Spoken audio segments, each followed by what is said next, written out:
जिला भदोही के माथा सटक जाई फोटू पमाला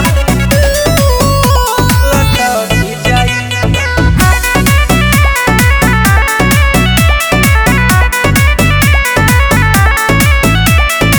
जिला भदोही के हई हम सनकी मारा बयसन करे जा जाई झनकी मारा बयसन हे बाबू सुना।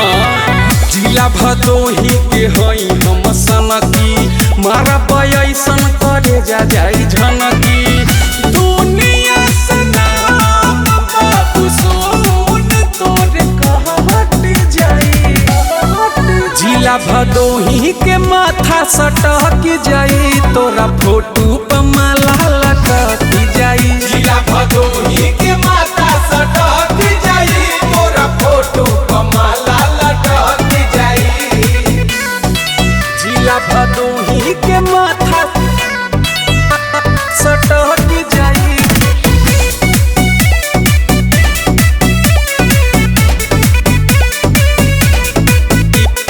जिला भदोही के हई हम सान रे बोला बे तो बेटा मिटा दे खानदान रे बोला बे तो बेटा मिटा दे खानदान रे।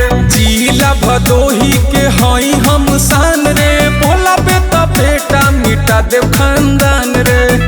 गुंडागर्दी कइल बाबू सोन तोरे हट जाई।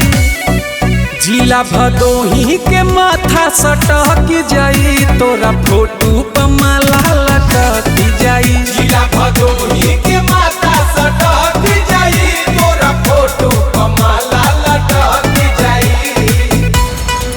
जिला भदोही के माथा सटक जाई।